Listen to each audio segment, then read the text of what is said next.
अकबर बीरबल की कहानी। अकबर बीरबल की कहानी। एक बार की बात है, बीरबल दरबार में मौजूद नहीं थे। इसी बात का फायदा उठाकर कुछ मंत्रीगण बीरबल के खिलाफ महाराज अकबर के कान भरने लगे। उनमें से एक कहने लगा, महाराज, आप केवल बीरबल को ही हर जिम्मेदारी देते हैं और हर काम में उन्हीं की सलाह ली जाती है। इसका मतलब यह है कि आप हमें अयोग्य समझते हैं। मगर ऐसा नहीं है, हम भी बीरबल जितने ही योग्य हैं। महाराज को बीरबल बहुत प्रिय थे। वह उनके खिलाफ कुछ नहीं सुनना चाहते थे, लेकिन उन्होंने मंत्रिगणों को निराश न करने के लिए एक समाधान निकाला। उन्होंने उनसे कहा, मैं तुम सभी से एक प्रश्न का जवाब चाहता हूँ, मगर ध्यान रहे कि अगर तुम लोग इसका जवाब न दे पाए तो तुम सबको फांसी की सजा सुनाई जाएगी। दरबारियों ने झिझक कर महाराज से कहा, ठीक है महाराज, हमें आपकी ये शर्त मंजूर है, लेकिन पहले आप प्रश्न तो पूछिए। महाराज ने कहा, दुनिया की सबसे बड़ी चीज क्या है? यह सवाल सुनकर सभी मंत्रीगण एक दूसरे का मुंह ताकने लगे। महाराज ने उनकी ये स्थिति देखकर कहा, याद रहे कि इस प्रश्न का उत्तर सटीक होना चाहिए। मुझे कोई भी अटपटा सा जवाब नहीं चाहिए। इस पर मंत्रीगणों ने राजा से इस प्रश्न का उत्तर देने के लिए कुछ दिनों की मोहलत मांगी।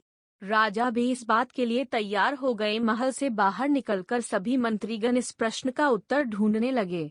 पहले ने कहा कि दुनिया की सबसे बड़ी चीज भगवान है, तो दूसरा कहने लगा कि दुनिया की सबसे बड़ी चीज भूख है।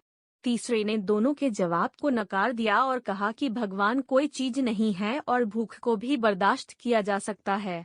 इसलिए राजा के प्रश्न का उत्तर इन दोनों में से कोई नहीं है। धीरे धीरे समय बीतता गया और मोहलत में लिए गए सभी दिन भी गुजर गए।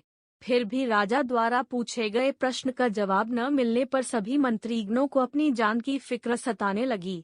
कोई अन्य उपाय न मिलने पर वो सभी बीरबल के पास पहुँचे और उन्हें अपनी पूरी कहानी सुनाई। बीरबल पहले से ही इस बात से परिचित थे।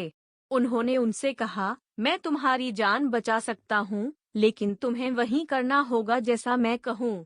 सभी बीरबल की बात पर राजी हो गए। अगले ही दिन बीरबल ने एक पालकी का इंतजाम करवाया।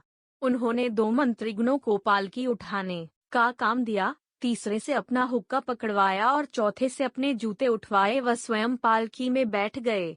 फिर उन सभी को राजा के महल की ओर चलने का इशारा दिया। जब सभी बीरबल को लेकर दरबार में पहुँचे तो महाराज इस मंजर को देखकर हैरान थे। इससे पहले कि वो बीरबल से कुछ पूछते, बीरबल खुद ही राजा से बोले, महाराज, दुनिया की सबसे बड़ी चीज गरज होती है।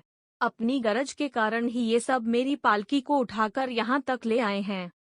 यह सुन महाराज मुस्कुराए बिना न रह सके और सभी मंत्रीगण शर्म के मारे सिर झुकाए खड़े रहे।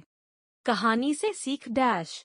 इस कहानी से हमें यह सीख मिलती है कि हमें कभी भी किसी की योग्यता से जलना नहीं चाहिए, बल्कि उससे सीख लेकर खुद को भी बेहतर बनाने की कोशिश करनी चाहिए।